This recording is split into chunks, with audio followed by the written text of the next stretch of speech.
محترم سامعین و حضراتو دا آقای نامدار حبیبی کردگار احمد مجتبی امام الانبیاء فخری کائنات و موجودات محمد مصطفی صلی اللہ علیہ وسلم امتیانو قرآن عظیم الشان دا ختم پا سلسلہ را جمع شویو الہ العالمین دی دا حافظ صاحب چه دا عظیم کتاب دا یادونا تاسو تولستا کدن رستو کی کم قصور شوی و تاسونا پا آداب دا قرآن کریم و سما کے قصور شوی الہ دی تاسو تداری عفو کی او زمان دا کمزوری و ناقص عبادات دی رب کریم خپل درگاہ کے قبول و منظور کی امینو لگا توجہ مغوالم مختصر خبری کو ما لگ ٹیم نا پارا حاضری ہم خو خبری نا مانم گوری کنجنو کی خواہ طول دے طرف تا متوجیش تاسو ہم روزگاریان یہ یو کاروبار لرائی روزگار خلق نہیں داخل خلق یہ چی پدے دور فتن کے ہو دا دین پہ مجلس کی راون شوی ہے او دا رب کریم احسان پزانو گنائی چی دا غٹیم کی کیدی شم دا دا رمضان پشپا او دا ویشتم پشپا باندے کیدی شی دیر زوانان دا سیوی چی آغا چرتا ڈاکو تا ولاڑوی او سا زوانانی چی آغا اس پا دا غٹیم دا زنا پنیت یو کور تزی او سا خلق بنورو دا مامو مرداریو پسی گرزی فمنگو تاسو دا رب ذوالجلال فخر احسانش منگا ما عام خلقیو خدا دا رب کریم احسان دے چی منگ ظلونای دا ڈاکی او دا غلا او دا مرداری او فحاشینا دا دین طرف تراتاو کرلو دا دین پا مجلس کی راغون کرلو الہ دے زمان دا ناس تا دخپل رضا باعثو گردی امین ہوئی خطاسو چی ازگار خلق نئی او خ خلق ای چی دے مجلس تراغلی اینو مولیان گوری تاسو نڈیر نا ازگار دی که زمون کارون تاسو اولی دل چی مونگ سمرا کارون لرو سمرا مپزان بوج زید کرده دی نو یقیناً دا دیزی پوری راتا کم پا مونگا زیتے ہو و دا دوستانو غختنا ورالو نو اس خبری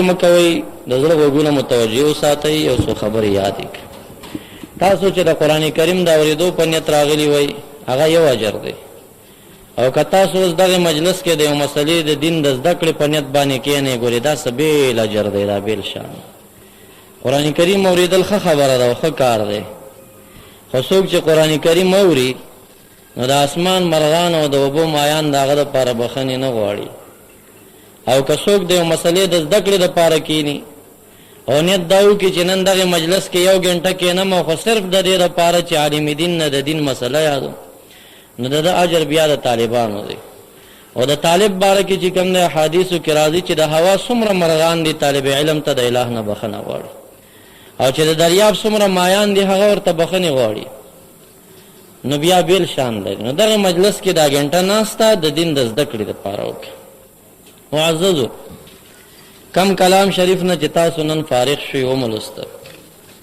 دا حقا بہترین کلام دی چه معجز دی او دا سی کلام دی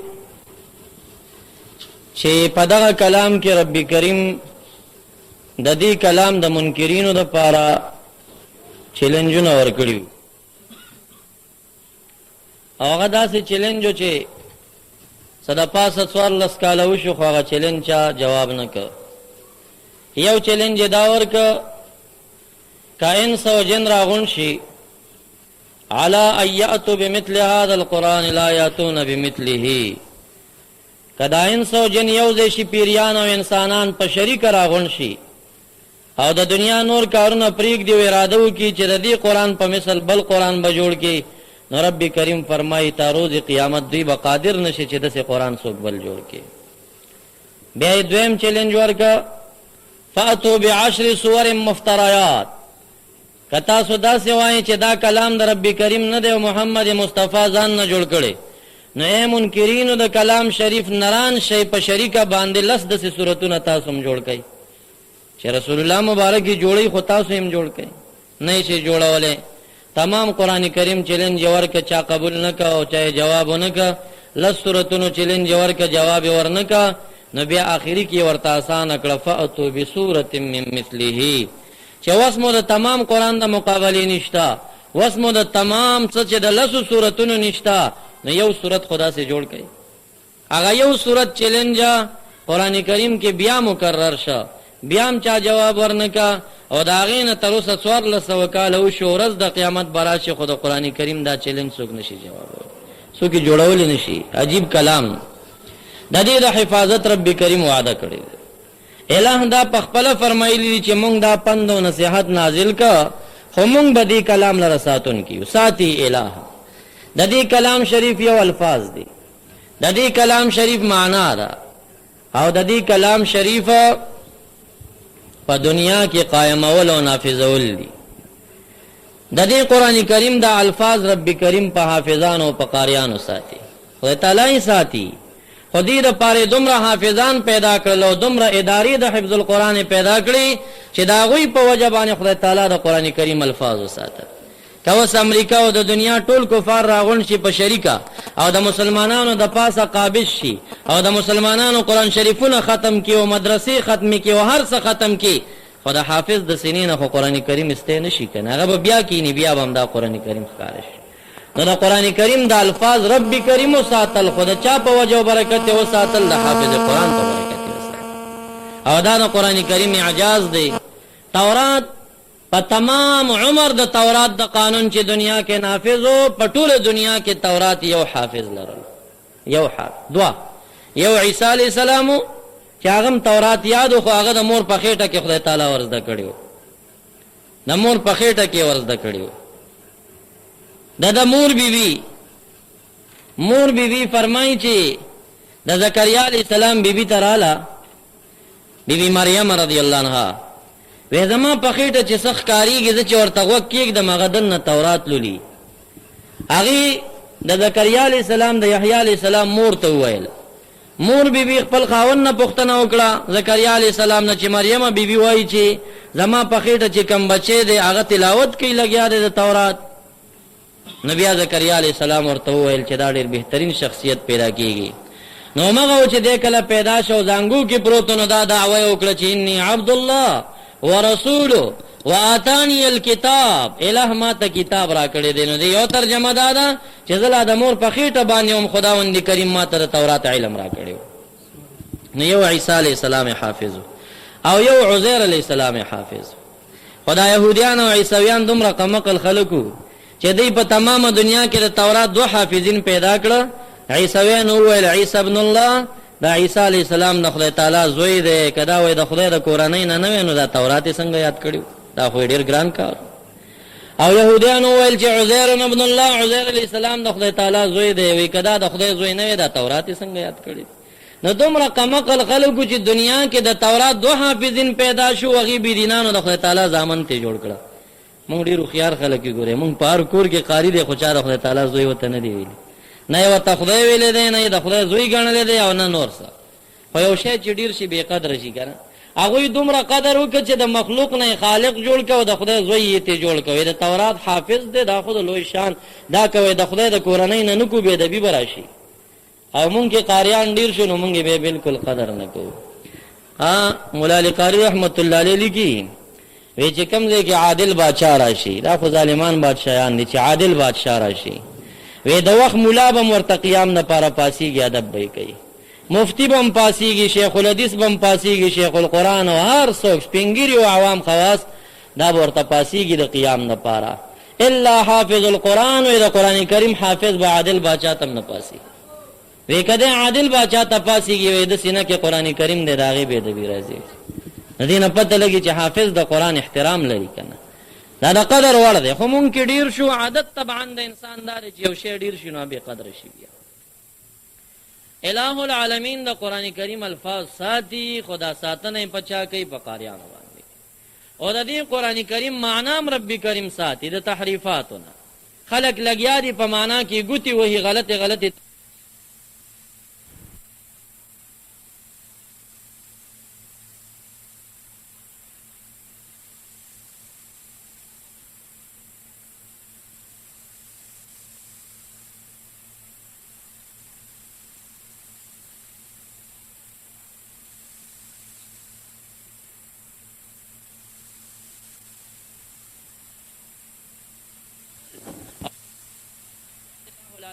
الزام راولي هغه په چا باندې راولي؟ په مجاهدین. مجاهدین څه لفظي خدمت معنوي خدمت مليان کوي. خو د دې قران کریم کې یو قانون راځي چې السارق والسارق غل سړی او غله ښځه چې موګیر کړله نو لاسونه او داخلي لاسونه تېنه کټ کیا. که تمام دنیا مليان راغون شي کټ به یې کتې نه، که قاریان راغون شي کټ به یې کتې نه، او که یو 50 کسه طالبان پیدا شي یو ملک ونیسي به یې تې کټ کوي. دا بیا د مجاهدینو کار دی. الزانیة والزانی فاجلدوا كل واحد منهما 100 جلده. زناکار سړی او زناکار او ښځه چې کله دا واده کړي نو دا 100 دورې ووهئ. ښکاره زناګانې شروع دي او ملیان او قاریان ښه ډېر دي، خو نه یې په دورو والی شي نه تې لاس کټ کولی شي. خو که دا چېرته بیا پې باندې مجاهدین رالل او دغه علاقه یې کنټرول کړه نو بیا هغه کولی شي چې دا کار راوړي. نو الہ العالمین د قرآن کریم د قوانینو د نفاذ ساتنه کوي او هغه ساتنه په چا باندې کوي؟ په مجاهدینو باندې. دور داسې راغلی دی چې څوک د یو چا د حق منکر دی او څوک د بل چا. داسې نه دي پکار. پکار د موږ د قاریانو احترام وکړو ځکه زموږ نه د الفاظو د قرآن ډېر خدمت کوي. علما د الفاظو دومره خدمت نه کوي څومره چې قاریان کوي. خو بیا به قاریان د علماو د شان منکر نه یې ګوري. علماو شان به دوی مني ځکه چې دی قرآن کریم معنا چې ساتلې ده نو دا علماو ساتلې ده. او دا دواړه جماعت به د مجاهدینو قدر کوي. ولی چې مجاهدین نه وي نو والله العظیم چې نن به ستا په دې بیټک کې د قرآن لوستل نه وي، نن به پاکستان کې اداره او مدرسه نه وي، او نن به د پیرانو خانقاهونه نه وي. دا ټول برکات د هغه ګرد آلوده مجاهدینو دي چې کم په سرحداتو کې قرباني ورکوي او جنګېږي. دا د هغې برکت دی چې کفار دی خو را پرېږدي نه. خو بیا هم کم کارونه چې بیا علما کولی شي بیا هغه مجاهدین نه شي کولی. د هر چا خپل شان. تاسو ته زه یو مختصره واقعه عرض کوم چې پته ولګي چې او یقینا کم کار چې بیا علما کوي هغه بیا مجاهد نه شي کولی. قرآن کریم باندې چې اعتراضات واقع شوله د دې اعتراضاتو جوابات به مجاهد نه شي ورکولی، به جواب علما ورکوي ټیم په ټیم. د شام په خاریو کې یو عظیمه خاریه د هغې نامه حمص و حمص د عراق او د شام د مشق په وسط سرحداتو کې پرته ده. حمص ورته وایي. او هغې زمانې سره یو لوی قیصر روم هرقل د نوې دنیا بادشاه په دغه حمص خاریه کې د هغه د لښکر چیف آرمسټاف سره د 12,70,000 لښکر پروت و چې 10 لکه ورته دله لېږلي وو، 2,70,000 د خاري خپل لښکر. مجاهدین صحابه کرام د ابو عبیده ابن جراح رضی الله عنه په مشرۍ باندې 19,000 کسان د دې خاریې د نیو دپاره روان شو. اوس 19,000 ګوره او 12,70,000 ګوره څومره پې هغې زیات ورلل. او وخت سره د خاریونه به دیوال ته و، هغې به غټې دروازې وي، ګنګ دروازه و، کوټۍ دروازه و، لورۍ دروازه و، کابلۍ دروازه. دا نور ګیر چاپېره به دیوال و، په دې څوک اوښتی نه شو. بیا داسې توپونه او ټینک هم نه وي، نو دروازې به یې چې بندې وساتلې څوک پې دننه نه شو ورتلی. بیا د حمص د خاریې د 12,70,000 لښکریان بې غیرته دي. کفارو انګریزانو عیسویانو کې غیرت چرته دی؟ اوس هم هغوی ګڼ تعداد کې راشي په افغانستان کې، ټینکونه ورسره یو، طالبان 15 پسې ورشي. دا مجاهدین مونږ ته قصې کوي چې کله جنګ پې شروع کړو د ټانګونو په منځ کې وې داسې رمباړي وایي، داسې رمباړي وایي چې دوی نه روسیان ډېر غیرتیان چغې وایي، داسې چغې وایي، جاړي وایي. او دې مخابرو کې ټلیفون کې جاړي مشرانو ته چې زر ځان را ورسوئ. نو دا د پخوا نه بې غیرته قوم دی. اوس 12,70,000 هغوی دي او 19,000 پسې مجاهدین ورغلي دي.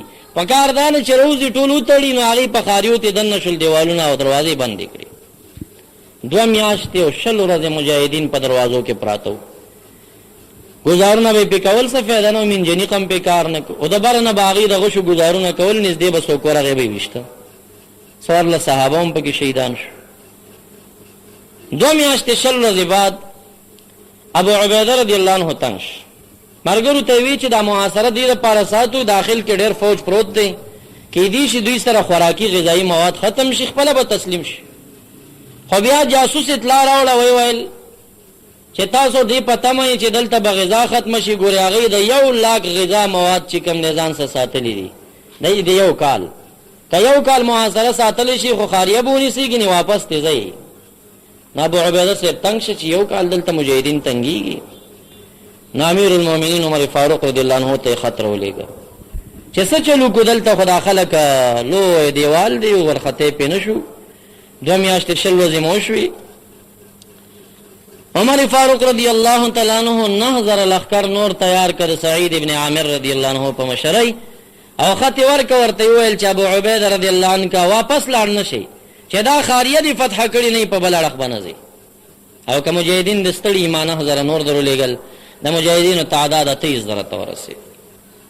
دی مجاهدینو کې یو تابعی دی صحابینو د دامس ابو الهول نامه دا یو ډېر مشهور پهلوانو د داسې پهلوانو چې کله به په سرمن باندې خپکی خو د بیا به عربو کې اعلان وکړ په اوس د عربانو سل پهلوانان دی راشي د ما د قدم نه د سرمن وباسي چا به استینش دا دامس هم را روان دی. دقد نه دومره وګدو چې تاریخ لیکي چې کله به په اوخ سور شنو خپې به ځان پسې راخکلي دی راغی صحابه و لخکر ته چې ورسید. خالد بن ولید رضی الله عنه تراغی وی که تاسو 3 ورځې د ټولو مجاهدینو 28000 کسانو قومنده ما ته راکوئ ما امیر جوړوئ نو په 3 شپه دا خاریه زه نیسم. خالد بن ولید رضی الله تعالی عنہ لاړ ابو عبیده رضی الله عنه امیر دی ورته وایي دا دامس داسې خبره کوي کستا مشورې دا قومنده به ورکو ته هغه ډېر امین انسان و محبوب به فرمایل امین هذه الامه ابو عبیده بن جراح زما په امت کې امانتدار انسان ابو عبیده دی ډېر محتاط و د بادشاہي قابل انسان. بادشاہ خدا سے نہیں چې فوجم تباہ کې خپل عوامم تباہ کې محتاط انسان پکاري چې فوجم بچ کې او عوامم بچ کې نو دی به د مرګ نو ډېر کوشش به کوي چې نه مجاهدینو ته زیا ورسېږي او نه بل څوک ډېر مړ شي احتیاط به ویاسې نه چې دا سړی جاسوس وي دوکمونه کې د فوج کمانډ به ورکو موږ به خراب.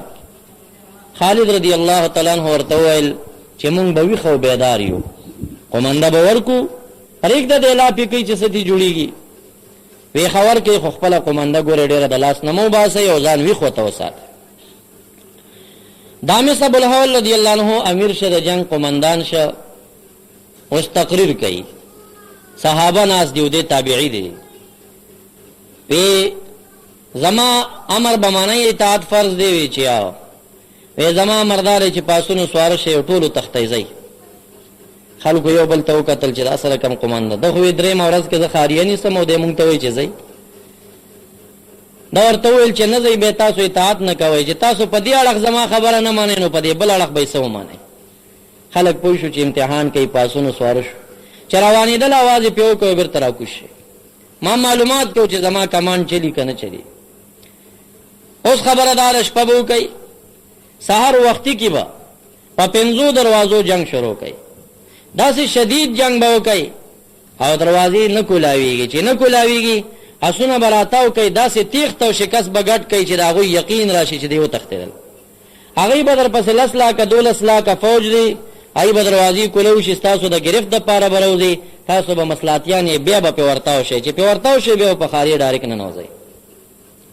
یو چل یې جوړ کړ سهار کې چې کله جنگ په 5 دروازو شروع شو نو دې کې هلته بره یو قنا ناستو چیف آرمی سټاف د هرقل فوجي انسان و جنګېدلی هغه ملګرو ته اعلان وکړه دروازه کولاو نه کوي ګورې دا شکست چې وخوړه ما ته پته لګي دا دوکه ده یو دروازه هم کولاو نه کوي بارو نه وځئ دا چانس هم ناکام شو. خالد صاحب ته ویل یوه شپه رانه خرابه شوه ځئ واپس لاړ شئ 2 شپې پاتې دي دومره لرې لاړ شئ چې ګورې د دې د برجونو د مورچلو د غرونو نه هم د دې خاري ستاسو اسونه ښکاره نه شي دوی یقین راشي چې دا خلک لاړل. ډېر لرې صحابه کرام لاړل یو دشته کې واړول دامس رضی الله تعالی عنہ ځان سره 14 مجاهدین ایثار کړل په یو غار کې پټ شو. انطاکیې ته اطلاع ورسېده چې د حمص خاریه هغه چې کوم دی محاصره ماته شوه 400 اوښان هغه په غذایي موادو باندې بار کړي دي او په سلا باندې د امداد دپاره لاړل 10 کسان ورسره دي د غار نه ورپسې دامس صاحب راووته په 2 شپه 400 اوښان یې مونیول هغه 10 کسان یې وتړل 4 مجاهدین یې ورکړل چې دا لاړ شئ. ابو عبیده صاحب ته وویل چې تاسو دپاره د یو کال غذا ما برابره کړه او تنګېږئ مه دا خورئ ورته او سبا شپې ته د سبایي د اذانونو په ټیم د حمص خاریې دروازو ته ځان راورسوئ انشاءالله خاریه به ما نیولي 10 کسان پاتې شو. یو قنا په شپه باندې اعلان وکړ چې تاسو 2 میاشتې 20 ورځې پیری کړي دي ستړي یې اوس ما ته پته ولګېده چې مجاهدین او صحابه تښتېدلي دي یو څوک هم نشته بیګا تدرې مشپه د اوده شي خوبونه وکړي الہ اسباب جوړی ټول اوده شو دا مې صاحب راغلی د خاري نه تاویږي یو ځای کې خوړګې او دا دیوال لږ ټیټو بس داسې پړي پورې لرګی وتړو لرګی ګزار کا هغه خوا دیوال کې ونښته څه خو دا مس په دې خپو ډېر اوچتو یو کس به یې راوچتو په لاس کې پړی به یې نیولې او بره به په دیوال ورخته بالاخر دیم پسې ورخوت غیر چاپېره په مورچلو وګرځېدل چې څومره د هغې پیرداران و دو هغه یې ټوله لال کړل او 2 نفر 5 دروازې وې هرې دروازې ته 2 نفر ورسېدل او سبا د اذانونو ټیم چې هغې د الله اکبر چغې شروع کړې د خالد صاحب لښکر را رسېدل او پې ورننوتل ټول کافران 12,000 کافر فوجیان دایم بندیان ټول ونیول او دفاع وزیر دغه وخت د هرقل لکه دی وخت چې د امریکای دفاع وزیر بندي شي دام په پنجو کې راغی وای تړه ټوله قبضه دی رااله هم سونیول شي چې ونیول شي مازیګر ټیم د خالد صاحب راغی وېدانور فوجیان لري کوي دا یو قنا نوم ما اوریدلې دی دا ماته مخامخ کوي او دا ډېر لوی تکړه فوجي دی او ډېر ښکلي نقشې د جنگ جوړوي زه ورته دعوت ورکوم که ایمان راوړي نو ډېر کار به تې وشي راغی یو قنا ته خالد بن ولید رضی الله تعالی هغه په عربی نه پوهېده ترجمان غږېده رومي و انطاکیه چې کوم ده اوس ورته اټلي ویلی شي دا د قیصر روم پایتخت و هغه وخت سره نو دا رومۍ باندې خبرې کولې ترجمان به غږېده نو خالد بن ولید رضی الله عنه دعوت ورکړ دعوت چې ورکړ هغه دعوت قبول نه کوي زه ایمان نه راوړم وی ولې ایمان نه راوړي اعتراض یې وکړه زه خپلې خبرې ته راغلم وی ستاسو قرآن کریم کې زما یو اعتراض دی که دا اعتراض جواب را کولی شي ایمان به راوړم که نه شم راوړی وی څه اعتراض دی وی اعتراض دا دی چې ستاسو قرآن کریم 13 سپاره کې محمد مصطفی صلی الله علیه وسلم په شان کې دا راځي چې ووجدک ضالا فهدا ضال گمراه ته وي دی قمقل انسان ته دا معنا واخستا چې دا آیت دا معنا ده چې مندک باری تعالی یا رسول الله ضالا گمراه اعوذ بالله فهدا بیا د هدایت وکړه نو استاسو پیغمبر پاول کې پسم الار نو دا رستو پسم شوی دی او زمون پیغمبر عیسی علیہ السلام دغه وړو کې ماشوم په زنګو کې چې غوال انی عبد الله ورسوله اتانی الكتاب وجعلنی نبیا وجعلنی مبارکا اينما كنت چرته چې زمونږ مبارک ما شوم توب نه پیغمبر نو زول د عیسی علیہ السلام په دین نه کې کوم چې تاسو پیغمبر په دین شي قوي اعتراض یو نو چې کله قران کریم په معنا اعتراض راشي او په دین اعتراض راشي دا خالد صاحب نوم ګره د مسلمانانو نر او خزي ماشوم ته یاد دی که یاد نه دی ورته خو چې علمی اعتراض ور باندې وشو خالد بن ولید راټینګ کبه جواب ورسره نه څومره کارنامې د جهاد لري خو خالد صاحب علمی شهرت نه لري څوک نشي ثابتولای چې خالد صاحب یو فتوا ور کړی دا یا خالد صاحب یو ځکه ترجمه هم کړی دا یا خالد صاحب نه حدیث مروي دي روایت تشته دي خو د جهاد په باب کې دي نو دا صحابو کې خلکو څوک په جهاد کې مشهور څوک تفسیر کې مشهور څوک فقه کې مشهور نو خالد بن ولید رضی الله عنه چې کله اعتراض وشو ګوره لوی مجاهد دی خو د جواب قادر نشو بیا اوس به علماء ته ضرورت پیدا شو خالد بن ولید رضی الله عنه ته فرمایي چې مونږ سره علما شته دي مونږ به علما راولو معاذ ابن جبل رضی الله تعالی عنہ راوست نړۍ لوی مولا محبوب به فرمایل عمر فاروق صاحب خطبه کې دا ویلو چې اعلمکم بالحلال والحرام معاذ ابن جبل اے صحابه پتاسو کې حلال او حرامو کې ډیر لوی مولا چې دین معاذ ابن جبل رضی الله او دا وجه چې نبی رسول الله یمن ته قاضي لګا نو دی ولېګا ټول صحابه کې دی ولېګا یمن ته قاضي لاړ دی راوستوي دا یو کنه اعتراض کوي چې وجدک ضالا فهدا دا وی نبی رسول الله ته ضال ویل شي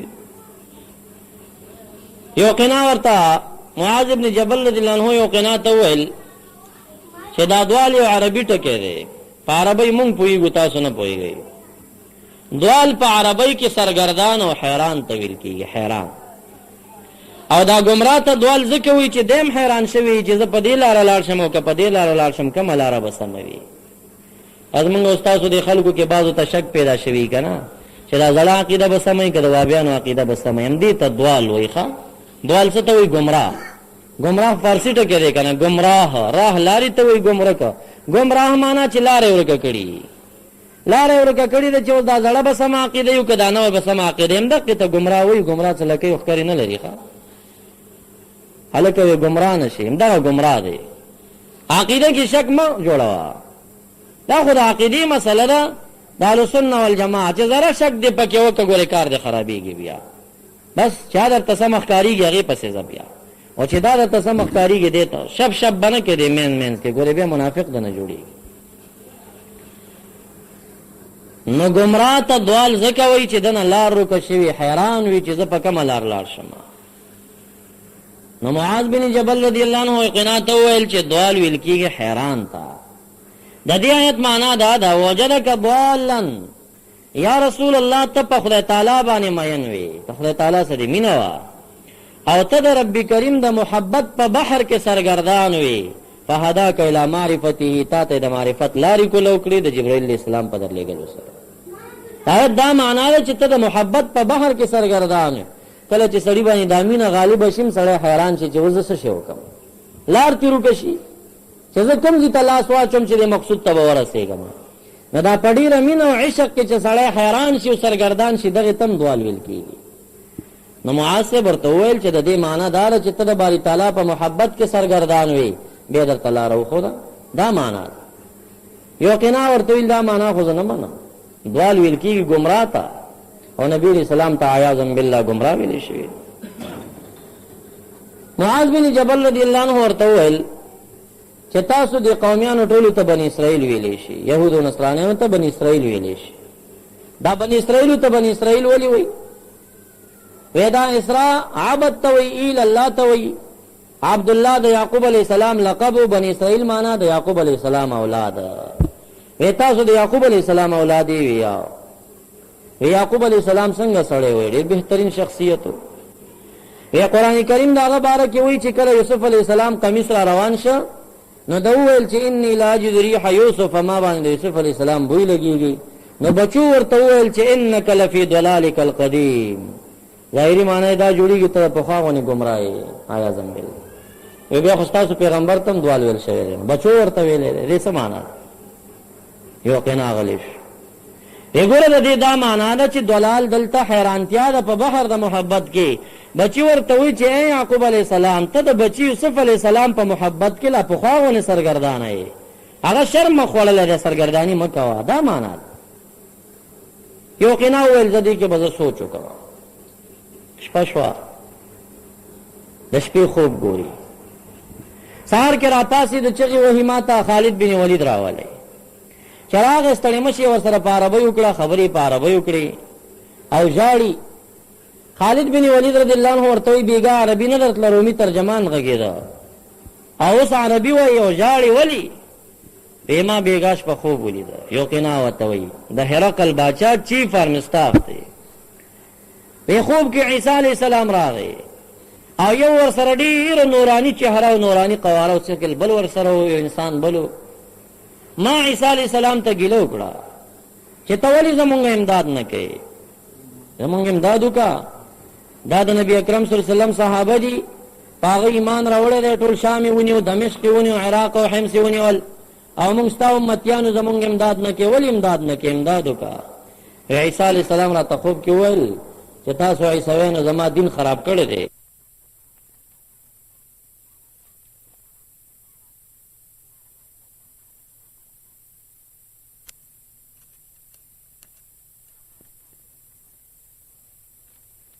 الله علیه وسلم ایما ورته ویل کدا محمد مصطفی رښتینی پیغمبر وي نو ما ته په خوله کې لاړې راکړي چې زما عربي یاد شي. وی نبی اکرم صلی الله علیه وسلم وخندل، په خوب کې په خوله کې لاړې راکړې، ما لاسونه ورکړل، کلمه مې ولوسته، مسلمان شوم. سبا چې راپاڅېدم زما ټوله عربي یاده ده، اوس عربي راته یاد. دا د رسول الله مبارک معجزه بعد الوفات وه چې دغه کس ته هدایت هم دغه په لاسونو نصیب شه. یعنې دعوت خو خالد صاحب ورکړې وه، مناظره یې موسه کړې وه، خو ایمان یې رانه وړه. او رسول الله مبارک په خوب کې لاړې ورکړې، بیا ایمان راوړو، بیا سهار کې ژړل، عربي مو ته یاده شوي وه ټوله. بیا هغه یو قنا ډېرې کارنامې کړي دي. انتاکیه اټلی چې دی د صحابو په کنټرول کې یو قنا راوستی دی. مصر خاري د فتح لوی باعث یو قنا و. د سودان فتح چې کومه دا به یو قنا کړی دا ځکه چې هغه خو بیا د هرقل باچا چیف آرمی سټاف دوی نه وتښتېده دوکه باندې هغه ته ویل چې زه خو خدای تعالی ژوندی را خلاص کړي مغه بیا دفاع وزیر که چې دفاع وزیر شان د کافرانو د عیسویانو د فوج کمانډ مسلمان لاس ته راغی نو ټیم په ټیم باندې مسلمانانو ته اطلاع ورکوله او هغه طریقه باندې کله چې انطاکیه اټلی ونیولی شو نو بیا هرقل پوه شو چې هو دا خو د ما څه دوکه وکړه هغې پورې ورته پته نه لګېده د اټلی دا فتح یو عجیبه واقعه ده بیا به کله تفصیلي ټیم کې وشي نو معززو مقصد مې دا دی چې قرآن عظیم الشان د دې ساتنه الہ کوي الفاظ په قاریانو ساتي معنی ګوري په علماو ساتي عیسوي اعتراض وکړه څنګه ښکلي جواب ورته معاذ بن جبل رضی الله عنه ورک یعنی معاذ صاحب جهادي کارنامې کمې دي ډېرو جهادونو ته تللی دی خو څوک جهادي کارنامه نه بیانوي چې یو پهلوان سره مقابله وکړه یو کافر یې مړ کړه او د خالد صاحب ډېرې کارنامې شته دي جهادي ولیکن علمی شهرت به د معاذ بن جبل رضی الله تعالی عنہ دی الہ العالمین سرا لکا مالنگ دلتا کې رالم دا شم د خپل مور په دوبارنګ دلتا کې رالم دا شم د مرس پګمې دا ستا رخسار ته نه رسیږي ستا د حسن سو مقدار ته نه رسیږي بهارونه خزانونه به ډېر راشي مدینه دا ستا بهار ته نه رسیږي اکه سر بتاو ستا د کیسه خوانې شاته په کباړي بازار کې په اهل سنت والجماعت کې سټ مرکز کې د فیض الله او اسد الله سره هر سات ملاويږي حسنا ورا سره لکه مالنګ دلتا کې رالم الله علیه وسلم ایما ورته ویل کدا محمد مصطفی رښتینی پیغمبر وي نو ما ته په خوله کې لاړې راکړي چې زما عربي یاد شي وی نبی اکرم صلی الله علیه وسلم وخندل په خوب کې په خوله کې لاړې راکړې ما لاسونه ورکړل کلمه مې ولسته مسلمان شوم سبوی چې راپاڅېدم زما ټوله عربي یاده ده اوس عربي راته یاد دا د رسول الله مبارک معجزه بعد الوفات وه چې دغه کس ته هدایت هم دغه په لاسونو نصیب شه یعنې دعوت خو خالد صاحب ورکړې وه مناظره یې موسه کړې وه خو ایمان یې رانه وړه او رسول الله مبارک په خوب کې لاړې ورکړې بیا ایمان راوړو بیا سهار کې ژړل عربي مو ته یاده شوي وه ټوله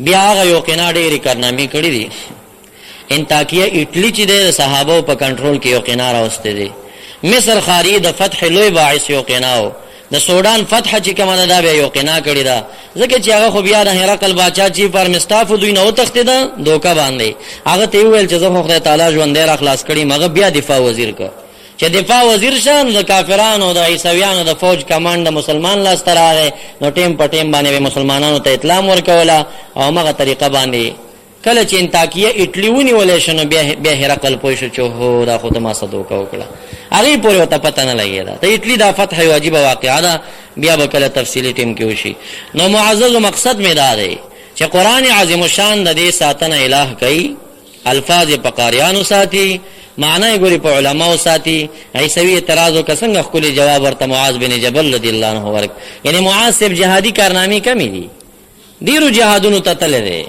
خو څوک جهادي کارنامه نه بیانوي چې یو پهلوان سره مقابله وکړه یو کافر یې مړ کړه او د خالد صاحب ډېرې کارنامې شته دي جهادي ولیکن علمی شهرت به د معاذ بن جبل رضی الله تعالی عنہ دی الہ العالمین دې مونږ کې د ټولو قدر پیدا کړي قاریان د علماء قدر کوي علماء به د قاریانو قدر کوي علماء او قاریان به د مجاهدینو قدر کوي مجاهدین به د دوی قدر کوي اوس کدا سي منګوي چې بس دا عالم زما چاته ضرورت نشته نو غلطه خبر ده ځکه دا د حفظ ادارې زنه چلوم دا قاریان چلی او که مجاهدین وای چې بس د جنت ټیکداران خو مونږ یو د مولیان خاصی لګیا دي دام غلطه ده ځکه چې هغه خدا سو کال کېږي په سرحد کې پروت دی دا په خاریه کې د دین د اشاعت چا روان کړی دی دا خو مجاهد نه دی روان کړی دا خو علما روان کړی دی نو الہ العالمین زمونږ د دین د حفاظت دپاره مختلف جماعات پیدا کړي دي او په هغې باندې دا ساتي د حمص خاریه ونیولې شوه لکه مختصره واقعه نوره د تنګ خو نه دا د حمص خاریه پورې واقعه را یاده شو ډېره عجیبه واقعه ده کله چې دا ونیولې شوه نو عمر فاروق رضی الله تعالی عنہ ته اطلاع راله چې اوس دلته گورنر څوک مقرر کړو هغه ورته خط راولېږه چې د 9000 کسانو وروستی کمانډر ما سعید ابن عامر رضی الله عنهما درلېږلی و دا به د دې خاریې گورنر شي گورنر سعید ابن عامر کال 2-3 چې تیر شو عمر فاروق رضی الله تعالی عنہ شام طرف ته په سفر روان شي او ویل چې دلته څومره خاریو کې زما گورنران دي په دې ټولو ګرځېږم او هلته به یو تقریر کوم چې زما گورنرانو خو بچا سره ظلم نه کړي. نو عراق ته راغی. په عراق کې سعد ابن ابي وقاص رضی الله تعالی عنہ گورنر. عمر فاروق سے اعلان وکړه غون شي تقریر وکړه زما گورنر باندې چا څه اعتراض خو نشته دی. نه یو کس ورته پاسې دا وستا دا گورنر دینه دورې مخکې راغلی او پیسې ته غوښتي وي. نو سات سے ورته پیسې نه ورکړي سړی غوسو. نو د دروغ اعتراض یو کوي د جمع نه کوي منځ کوي خو به جمع منځ کوي. سپینګری د بصری رال یا امیر المؤمنین ګوري دا ډیر نیک انسان دی. سات سے مستجاب دعواتو د بچ خیره وکړم قبول به د بچ دعا وکړم قبول. صحابه کې ډیر خصوصیت ده. صحابه به ډیر ریدل اور صحابي بچ دی ولې نو دعا به ته غوښته. ډیر نیک انسان. خود دروغ اعتراض پیوش. عمر فاروق سے ورته ویل نن نه بعد ته معزول شي بس ته بنور گورنر نه. د سات سے په خله خیره رااله. وی انسان تا د دروغ دعوا په ما کړی چې د جمع نه کوي. زه خدای تعالی دې په آخري عمر کې په شرمونو شرموا. یاره ما غسی وشوا په آخري عمر کې بیا دا دومره ضعیفه چې د سترګو د باڼه پر اپری وتل. زامنو ته وی چې ما چوک کې کټ کې واچوي. کټ کې به چولیو عراق کې بچ جنکې پرې چوک تیرې دی. نو د بدا سره سترګو اوچته کړو جنې ته سترګو واله. او خلکو ورته په شرمونو شرمېږي ستادي حال ته وګورو دې کار ته وګوره. نه ده بوډاو نه ده ورته سوي اصابتني دعوه سعد ما سکار ملره زر سات خیرو والے ما سکار ملره زر سات خیرو والے. هغه وته دا ویلی چې خدای تعالی دې په شرمونو شو. بیا عمر فاروق رضی الله تعالی عنہ دا غیز نه راغی حمص ته. په حمص کې جلسه جوړ کړه. اعلان وکړ چې تاسو زما په گورنر سے اعتراض لرئ. نو بیا درې می اعلان سره یو نوجوان پاسې دوی ته ډېر غوسه کې تا نه یریږم یعنې ستا په گورنر زما څلور اعتراض شته دي. ویسه اعتراضونه دي. یو اعتراض مې ورباندې دا دی چې دا سهار ډیوټۍ ته ناوخته راځي او ماښام وختي ځي. زمون خدمت ته کراغلی نو سهار به وختي راځي ماښام به ناوخته ځي. او دویم اعتراض مې دا دی چې دی 15 ورځ چوټي کوي 13 ورځ چوټي کوي. کده زمون خدمت ته راغلی نو چوټیانې به نه کوي. دریم اعتراض مې دا دی چې کله د شپې مونږ دته دروازه وټکو نو دروازه نه کولاوي. او که زمون خدمت ته راغلی نو دی به د شپې زمون خدمت کوي. او څلورم اعتراض مې دا دی چې دی کله په منبر تقریر کوي نو د منبر مینس کې بیهوشي پراشي لند را پریوزي. دا ولې را پریوزي؟ دماغ خراب دی. دا اعتراضات. امیر المؤمنین عمر فاروق رضی الله تعالی عنہ سعید ابن عامر تمخ واړولو چې تا باندې څلور اعتراض وشو. زما په گورنرانو کې یو په سعد باندې دروغ اعتراض شوی معزول کړی دی او نور یو گورنر باندې اعتراض نه تا باندې څلور اعتراض کیږي. سعید ابن عامر راغی امیر المؤمنین ته عذر کوي چې دا اعتراضات بے ځای دي. دا څه پټي خبرې دي عذرونه دي. زه عذر لرم. عادي پختنې مانه مکوي. مجبوری که چې نه خامخا جواب ورکړي. ودرېده. سعید ابن عامر ورته وی اعتراض دیو کا وی ته ولې د سهار نه وخت راځي او ماښام وختي ځي. هغه ورته وی چې سعید ابن عامر ورته وی رضی الله تعالی عنہ وی وجه دا ده دلته راشي قرض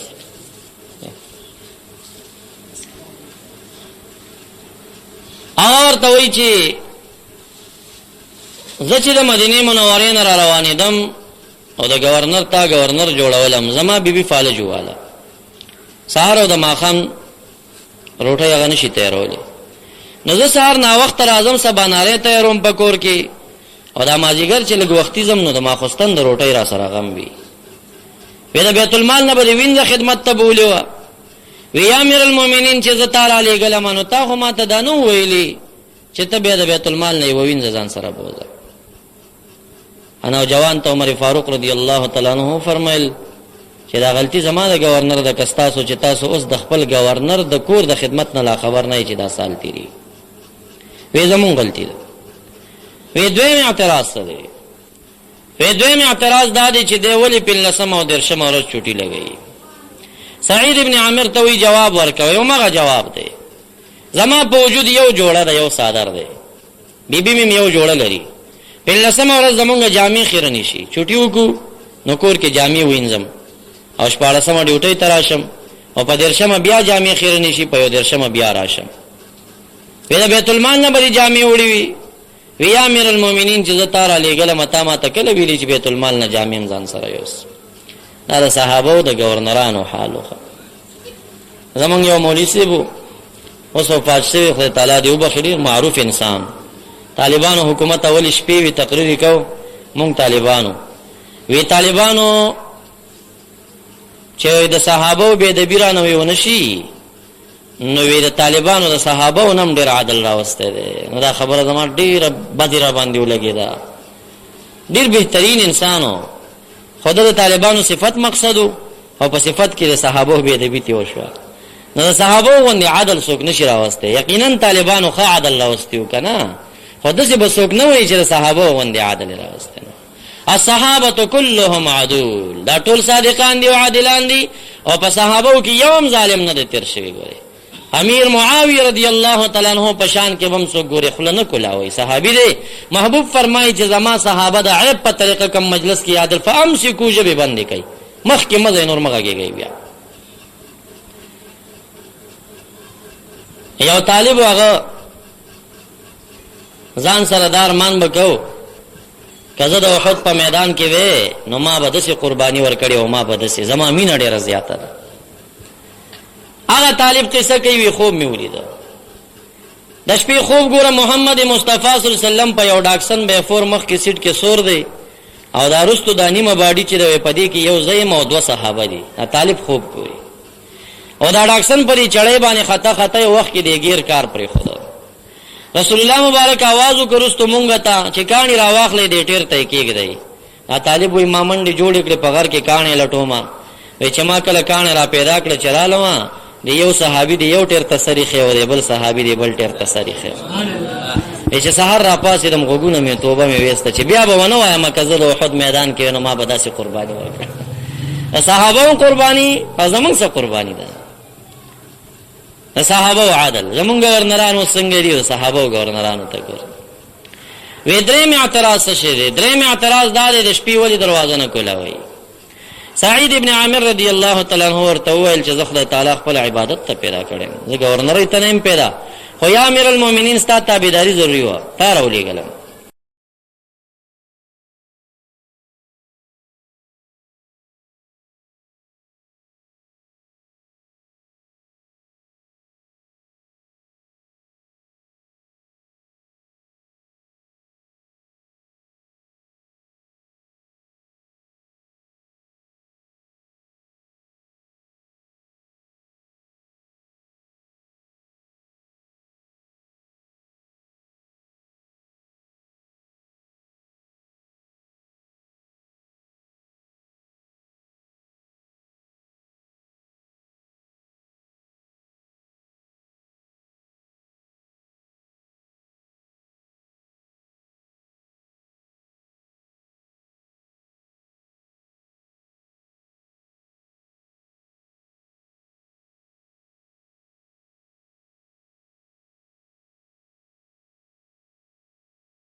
مؤمنین ستا تابعداري ضروري وه، تا راولېږلم. اوس زه د ورځې ستا امر منم، د مخلوق ته خدمت کوم، او زه د قرآن کریم حافظ یم. د شپې چې په 2 رکعاته کې ودرېږم نو 15 سفاري یو رکعت کې لولم، 5 هره شپه زه د قرآن کریم ختم کوم. او چې کله هم دا خلک ما ته دروازه ټکوي نو زه خدای تعالی سره په مناجات ولاړ یم، نو زه څنګه سلام وګرځم او دوی ته راشم. نوجوان ته امیر المؤمنین وویل چې دې کې څوک په حق دي؟ دا هم زمونږ غلطي ده. څلورم اعتراض وایا، وې د باندې د منبر د پاسه بیهوشي راځي. امیر المؤمنین سعید ابن عامر ته ویل جواب ورکړه. سعید ابن عامر سترګو باندې اوښکې راغلې وی ژړل وی یا امیر المؤمنین چې دا درې خبرو مې ښایسته جوابونه ورکړل تاسو مو منل ده مو منل دا څلورم جواب هم را سره شته خدا زما او زما د خالق په منځ کې یو پټې خبرې او رازونه دي د دې تپوس رانه مه کوئ مجبوری کوئ یا به جواب ورکړئ او یا به سزا هم در کوم او معذولوم به دی. سعید ابن عامر رضی الله عنه ودرېده په مخ یې اوښکې روانې وې ژړلې. نوجوان ته یې وی د اعتراض نه تېر شه دا اعتراض مه کوه وی نه نه جواب به راکړې ته ولې په منبر بېهوشه کېږي. سعید ابن عامر رضی الله تعالی عنه صحابه امیر المؤمنین ته مخ واړو وی وجه دا ده چې ما ایمان رستو راوړی دی. یو وخت کې زه د مکې معظمې د مشرکانو د ډلې نه وم او د محمد مصطفی صلی الله علیه وسلم لس صحابه په یو سریه رالل چې مشر د هغې عاصم ابن کلیب رضی الله تعالی 200 یا 400 کافران اسونو والات گیر تو شلری ګیرله کې راوستل داوه او رستو بیا اته کسانې په دې ځای شهیدان کړل. 2 کسان خبیب رضی الله عنه زید ابن دسنه رضی الله عنه دا 2 بندیان مکی معظمه ته راوستل شو. دی خبیب او دی زید څخه کافران وجلیو دا غي وارثان رالل دای په پیسو واخیستل او د خپل هغه وجل شو کسانو په بدل کې دا دواړه پانسی کوي. سعید ابن عامر وی دی دوره کې ز کافر او مشرکو ما کله چې ډولو غږیده چې راغون شي حضرت خبیب او حضرت زید په شهادت رسیږي نه رو خزه د مکه معظمه رالل دی دشت ته وي زم پکې رالم. خبیب رضی الله تعالی عنہ سوالو کې چې ماته لوټه راوړی لګي او برا کوي څوک چې پانسی کیږي عرفي قانون دار چې داغه خبره به منل شي. نظم دا سوالو منه چې ماته او برا وړي 1400 کوم 2 رکعات نماز اجازه راته وکي 2 رکعات منځ وکاو سلام ډیر ضرور سرخو او بیا یو خندل دا خو زما اخیری منځ ما ډیر طولانی کړي وي خو بیا وتا سوای چې د محمد مصطفی صحابه د مرګ نه یریږي موږ مرګ نه یریږو کاروایی مو کوي دا برجی ته تړاو دا زید سیبم پانسی کو وی چې کله دې په غشي باندې وښتل شه دی وخت د خبیب صاحب لاسونه اوچتو دعا کوله او دا ویل چې اللهم بلغ سلامي الى رسول الله الہ زما اخیری پیغام او سلام محمد مصطفی ته ورسي. محمد رسول الله صلی الله علیه وسلم مدینه منوره کې صحابه کرام دایره کې ناستو او دا غیزنه جواب ورکو علیکم السلام اے خبیب او اے زید تاسو دوړو باندې زما سلام وی سلام ال تورسید هغه واپس سلام علیکم وی چې کله دې په دې صدقه ولګي د تور سپین باندې او دی وخت کې د په خله باندې اوسو اشعار امرال چې معنی داسې جوړې ده چې الها تاسو سره خایدل مناسب دو چې زه تا ته د کعبه په اړه باندې خپل پروت وې او اوس کافرانو مړ کړم ټوټه ټوټه به مې کی زنه پوهېږم چې زه به څنګه بیا پروت یم علی ای شق لله مصرعی. اوس ما ته پته نشته دی چې دا پریوتل زما به د باری تعالی د وړاندې په کم حالت باندې زه به پړ مخ یم زما به لاسونه کم خوایي زما به مخ کعبې ته که بنئ مناسب خدا و چې زه داسې ښکلی پروت وی او ما نه ساه ختلی وی خو الهه دا زما اختیار کې نه ده نو دا خلک مې دغسې وژني او د مرګ نه وروسته به مې خدای خبر دی چې څنګه به مې غورځوي چې سره کم شو الهه رانه قبولي که څه اشعار ویل او چې په صدغه ولګېده. سعید ابن عامر رضی الله تعالی عنہ فرمایي دی وخت کې د مکې معظمې هلکانو چکې وهلې جنکو چکې وهلې هلکانو شکیلي ووهل او وایزه هلکم په ځان پوه نه شم مام چکې ووهلې مام شکیلي ووهل. چې کله مې ایمان راوړه اوس ګورنر شم په جامع مسجد کې خطیب شم امام ام تقریر کوم وی چې په منبر کېنم او دا تقریر کوم دی عوامو ته یو دم په دې منځ کې ما ته خبیب رضی الله عنه داسې را مخامخ شي دا راښکاره شي راته هغه صحنه را یاد شي ویریږم چې ورځ د قیامت وي او رب کریم ما ودرئ چې سعید ابن عامر د محمد مصطفی یو غلام شهید کېدو قربانېدو تشکیلي او چکې والی دي بس ویریږم او یو حال را باندې راشي چې بیا نور تقریر را نه پاتې بېهوشه په منبر را پرېوځم.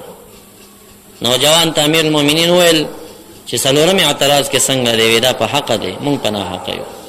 عرض مې دا کو چې الہ العالمین بیا داسې محافظین ورکړل چې دین نفاذ پاغیو که او قرآن عظیم الشان ختم شو د دې ساتنه رب کریم پر اړه په کسانو کوي الفاظ په حافظانو باندې معنی په علماو باندې